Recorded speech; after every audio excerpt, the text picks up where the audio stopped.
My ex-girlfriend claimed I was the father of her baby, but I refused to pay until a paternity test confirmed it. The test proved I wasn't the father. Now my friends say I'm heartless for walking away. Hello, Reddit I plus here. I honestly don't know if I'm supposed to feel relieved, guilty, or heartbroken. I'm a 29-year-old man, and about a year ago, I dated a woman I'll call Rachel, who was 24 at the time. We were together for roughly 7 months, but from the beginning, our relationship was complicated.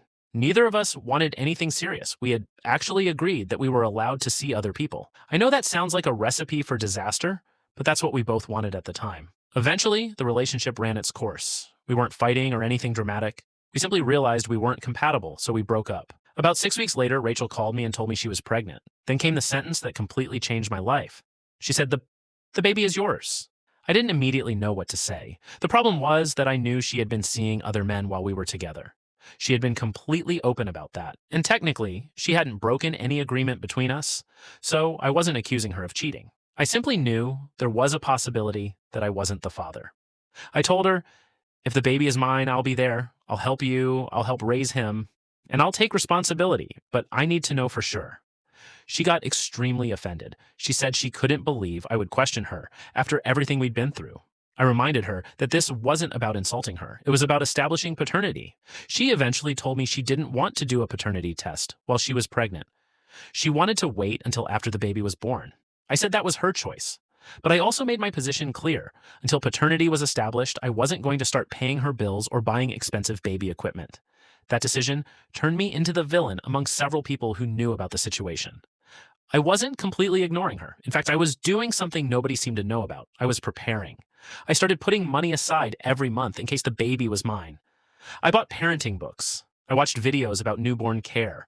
I researched car seats, cribs, strollers, and everything else a first-time father might need. I even started making a list of things I'd want to buy once the baby arrived. I wasn't refusing responsibility. I was refusing to assume responsibility before I knew the child was mine. As the pregnancy progressed, Rachel's financial situation became worse. She was working limited hours and barely keeping up with rent and groceries. Eventually, she started asking me for money. At first, it was $100 for groceries, then $200 for a doctor's appointment, then money for baby clothes, then a request for a crib. Every time, I told her the same thing. If the test confirms he's mine, I'll help. Until then, I don't feel comfortable doing this. She became furious. She told me, what if he is yours? Are you seriously going to let your own child go without because you're worried about money? That question hit me hard. Because yes, that was exactly what I was afraid of. What if I spent thousands of dollars preparing for a baby, became emotionally attached, and then discovered I wasn't the father? I didn't want that. Some of our mutual friends started getting involved. One friend told me I was being selfish. Another said, you have the money, she doesn't. Even if there's only a chance the baby is yours, why wouldn't you help? I asked them a simple question. Would you financially support a child before knowing you're the parent? Nobody gave me a straight answer. Instead, they told me I was being cold. Meanwhile, Rachel kept refusing the test. Then someone suggested something I hadn't seriously considered, a prenatal paternity test. So I called Rachel and told her something had changed. I said, if money is really becoming an emergency, let's settle this now. If the baby is mine, I'll start helping immediately. If he's not, then we both know where we stand. She resisted at first. She said she was scared and didn't want to deal with the stress. I told her I understood, but I also explained that waiting until after the birth would mean I couldn't responsibly start providing financial support until the results came back. Eventually, she agreed. The test was done. Then came the longest 2 days of my life. I kept telling myself that the result didn't matter because I was prepared either way, but that wasn't true. I had already started imagining myself as a father. I'd imagined holding the baby. I'd imagined taking him to the park. I'd imagined teaching him how to ride a bike. I'd even imagined what it would feel like to hear him call me dad. Then the results arrived. I opened the report expecting to see a number confirming what Rachel had been telling me for months. Instead, I read the words that completely changed everything. I was not the biological father. I stared at the result for several minutes. My first reaction was relief. Then came something I wasn't expecting. I felt sad. I had spent months telling myself that I wasn't emotionally invested because I didn't know whether the baby was mine. But apparently, some part of me had already accepted the possibility of becoming a father. I messaged Rachel. She replied with only, fine, I won't bother you anymore. That was it. No argument, no explanation, nothing.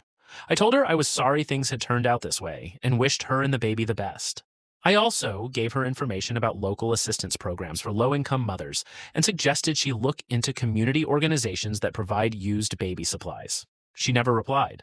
Since then, I've barely heard anything from her. The strangest part is that some of our mutual friends are still angry at me. One told me, "You could have helped her when she needed you." I said, "But the test proved the baby wasn't mine." She replied, "You didn't know that at the time." And that's exactly what bothers me. They're judging my decision based on information that didn't exist when I had to make it. At the time, there was uncertainty. I didn't know whether I was the father. I had already promised that if I was, I would step up. I wasn't trying to punish Rachel. I wasn't trying to abandon my possible child. I was trying to make sure I wasn't taking on a lifelong responsibility based solely on someone's claim. And now, the result proved I was right to wait. But here's the part I can't get out of my head. I still feel like I lost something. The baby isn't mine, but I spent months preparing for him. I had already started changing my life around the possibility of becoming a father. There are clothes on a shopping list that I'll never buy. There are parenting books sitting on my shelf that I never expected to finish. There's money sitting in a savings account that I had mentally labeled baby fund. And now I'm supposed to simply go back to normal. Maybe I'm being ridiculous. Maybe I shouldn't feel anything because the baby was never biologically mine. But I can't help feeling like I said goodbye to a future that I had already started imagining. At the same time, I know I made the right decision. If the test had come back positive, I would have been there.